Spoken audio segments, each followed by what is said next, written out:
T'as pris du poids, puis après. Puis quoi? Cette conversation-ci va être pour toi si tu as une addiction alimentaire.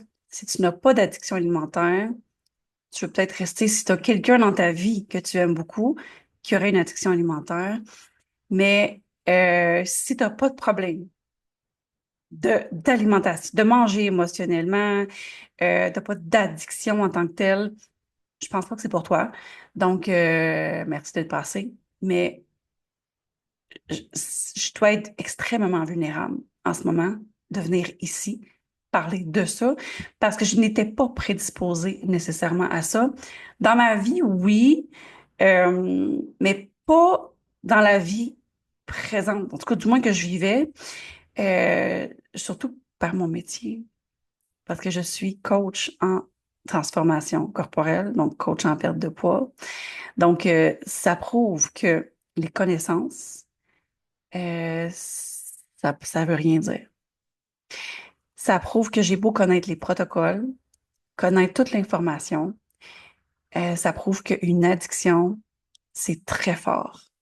Et j'ai développé une addiction suite à des stress, suite à peut-être du surentraînement, euh, stress accumulé aussi. Donc, c'est comme si mon cerveau reptilien, en fait, pour être euh, plus précise, mon cerveau reptilien a enregistré une façon de me calmer et ça a été de manger. Donc là, mon cerveau m'envoyait des notifications de manger tout le temps, tout le temps, tout le temps et surtout des glucides en fait. Et ce que ça a fait, c'est que ça l'a juste renforcé l'addiction à la nourriture. Et là, ça fait peut-être quasi un an, je sais pas, que je vis avec ça en silence et que je me donne pas le droit de vivre ça parce que, comme je te répète, ce que je fais dans la vie, j'aide les femmes à perdre du poids, tu comprends? J'ai pas le droit de prendre du poids. J'ai pas le droit, tu comprends? Donc, en fait, ce que j'ai fini par dire au ciel, j'ai fini par dire, OK, si ça m'arrive, il y a une raison. Euh, merci. Je sais qu'un jour, je vais être pleine de gratitude pour ce qui m'arrive. C'est parce que je vais être vraiment bien placée pour aider les femmes du mieux. Je vais être la personne la mieux placée pour aider les femmes à enrayer leur addiction à l'alimentation, leur addiction à la bouffe. Et, tu sais, l'addiction à la nourriture, c'est un peu comme une télé qui est trop fort, le son est trop fort en arrière-plan. Tu sais, quelqu'un écoute la télé chez toi, là, puis que le volume est au bout, au fond, puis que ça te rend folle ou fou, puis que tu peux juste penser à ça, tu peux pas focuser sur autre chose. C'est la même chose avec des addictions alimentaires, c'est que ça devient tellement fort. Puis la raison pour laquelle on cède et on mange, c'est qu'on veut se débarrasser de cet inconfort-là. C'est la seule raison pour laquelle on mange. Parce que le corps n'a pas faim. C'est pas une faim physique, c'est une faim psychologique. Et c'est extrêmement fort ici. Donc, c'est comme une télé au volume trop fort. Puis, tout ce qu'on veut, c'est prendre la télécommande puis baisser le son. Tu comprends? Donc, c'est le même principe. Nous, notre façon de baisser le son, c'est de manger. C'est d'écouter cette espèce de signal du cerveau-là qui nous dit mange. Et je fais des tests en ce moment parce que je me dis, je vais être mon propre rat de laboratoire. Je vais faire ce que je crois pourrait marcher. Je fais des tests et je me dis, ensuite de ça, je vais être la mieux placée pour aider les personnes, tu comprends? Donc, j'ai commencé lentement et j'ai fait tout un Google Drive avec plein d'informations, plein de tests, plein de visualisations, plein d'études sur le système nerveux. Euh, Plein d'études qui sont hyper rationnelles, en fait, qui aident à reprogrammer le cerveau pour faire en sorte que l'addiction tombe, l'addiction n'existe plus. Et ça va paraître peut-être trop simple pour être vrai, mais en fait, la seule façon de s'en sauver, c'est de ne pas céder, de ne pas céder à l'envie. En fait, c'est comme s'il y avait une bataille entre le cerveau reptilien puis le cortex préfrontal. Donc, c'est quand il y a une bataille entre ces deux cerveaux-là, c'est juste comme notre système nerveux puis notre survie qui se bat avec notre intelligence. Il suffit de faire gagner l'intelligence. Là, tu vas me dire, attends, c'est insensé ce que tu dis, ça ne peut pas être aussi simple. Ça peut être aussi simple, mais par contre, il y a des variantes. Il y a des variables. Il faut manger convenablement. Donc, en ce moment, je ne mange pas en déficit calorique. Parce que tu sais quoi? Si tu manges en déficit calorique, parce que je sais, là, tu veux absolument perdre du poids, probablement parce que ton addiction à la bouffe te fait prendre du poids. Donc là, en ce moment, là, tu te bats avec, tu as deux batailles. Tu as deux batailles, il y a deux soldats qui te t'attaquent en même temps, puis tu sais pas, tu veux essayer de combattre les deux. Donc, tu veux combattre la prise de poids et tu veux combattre l'addiction. En fait, c'est que je connais l'humain. On veut tous, on va tous choisir de battre le soldat qui nous permet de perdre du poids. Et on se dit, ah, quand je vais avoir perdu du poids, ben, c'est correct. L'autre soldat, il va être facile à combattre. En fait, c'est lui qu'il faut le tuer avant. Mon Dieu, je suis pas violente, là, je vous jure, là, je suis pas pour la guerre, là.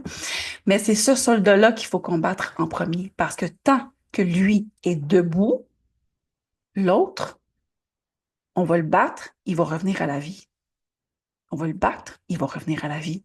Ça va être un phénix. Il va toujours renaître de ses cendres, tu comprends? Donc, au lieu de mettre un pansement sur une hémorragie, il faut arrêter l'hémorragie. Et c'est l'addiction alimentaire. C'est l'hyperphagie, si tu en fais. C'est la boulimie, si tu en fais. Donc, dépendamment si tu purges ou non, mais déjà, enlève-toi de la tête de faire un régime alimentaire hypocalorique. Ce n'est pas le temps. Ce n'est pas le temps. Ce que tu peux faire, par contre, c'est de manger le plus possible près du maintien et même peut-être un petit peu au-delà du maintien et marcher. Marche comme si ta vie en dépendait. Ou mets-toi un, un objectif de 10 000 pas par jour avec quelques entraînements ici et là, mais pas des entraînements genre CrossFit ou des hits. Donc, rien à haute intensité parce que ça va déclencher des faims. Donc, tu vas peut-être manger et surtout, tu vas peut-être avoir envie de manger des aliments qui sont rouges, que j'appelle, ceux qui te causent peut-être de vouloir en manger plus. Donc, mange le plus possible près de ton maintien. Donc, mange assez. Focus sur les protéines, focus sur les fibres, focus sur tous les groupes alimentaires. C'est pas le temps de faire keto, c'est pas le temps de faire carnivore, c'est pas le temps d'y aller bas en glucides, c'est pas le temps de faire ça. Parce que si on fait ça, qu'est-ce que ça va faire? Tu peux perdre du poids un petit peu, tu vas le reprendre. Ton corps va être en colère. Cette espèce de monstre-là de l'addiction, il va être fâché. Il va être fâché. Et là, ça va être la guerre. Tu vas encore te battre contre les deux soldats. T'es fatigué. T'es possiblement fatigué. Arrête de te battre avec deux soldats. C'est un à la fois. Choisis tes combats. Le premier, c'est le plus important, c'est l'addiction alimentaire. Donc là, je répète, mange assez. Je dirais aussi marche, bois beaucoup d'eau. Euh, essaye pas de d'éliminer complètement un aliment parce que ce que ça va faire le contraire. Ça va créer encore plus une obsession. Puis essaye pas de te faire croire que tu vas pas manger de gâteau pour toute ta vie, là, c'est impossible. Oui, je crois qu'on peut arrêter de manger du sucre et de plus avoir envie d'en manger parce que là, ta microbiote est plus habitué au sucre, mais dans un contexte de d'addiction alimentaire, ça peut être sur un terrain glissant. Ça peut être dangereux. Ça peut emmener de l'hyperphagie. Ça peut emmener de la boulimie. Donc, marche, mange convenablement. Qu'est-ce que je disais? Ah oui, oui, système nerveux. Il faut pas que ton corps ait l'impression d'être toujours à la guerre. Je parle de guerre tantôt, mais il faut pas que ton corps soit en stress trop parce que là, il va être en résistance. Donc, dis-moi si ça t'intéresse, parce que je pourrais faire une espèce de série où euh, mettre des visualisations, mettre des vidéos informatives sur comprendre le système nerveux et pourquoi ça va t'aider à perdre du poids et peut-être t'empêcher de faire des binges ou de l'hyperphagie ou de la boulimie. En fait, je pourrais te partager mon parcours si ça t'intéresse. Donc, si jamais tu as envie, si jamais ça te parle, si jamais j'ai envie d'avoir un impact positif, tu comprends? J'ai pas envie de passer par tout ça pour absolument rien. J'aime croire que le ciel avait, il y avait une raison à tout ça, et j'y crois. J'y crois vraiment.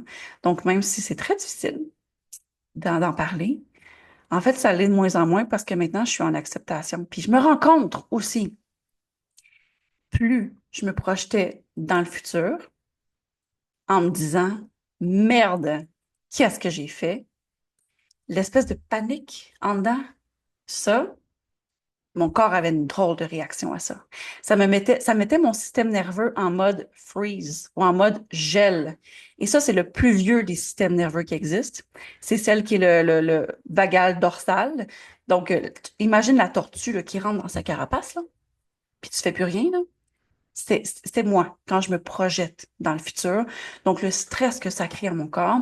Je fais beaucoup de somatique aussi. Donc, je suis une praticienne somatique, si on veut, en étant clair-sentiente.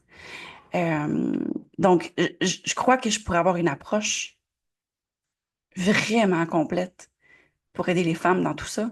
Donc, si jamais ça te parle, je te conseille de t'abonner. Abonne-toi, mais dis-toi pourquoi tu t'abonnes aussi. Écris-moi si jamais ça te parle, si jamais tu en as besoin, si tu as des questions spécifiques. On est ensemble dans tout ça, OK? On est vraiment ensemble. Je sais pas si ce sera en méthode vlog, en méthode genre on s'assoit et on jase. Euh, mais une chose est certaine, c'est que je veux t'entendre et je veux savoir un peu plus sur toi aussi. Donc, voilà. Je t'embrasse très fort. Bye.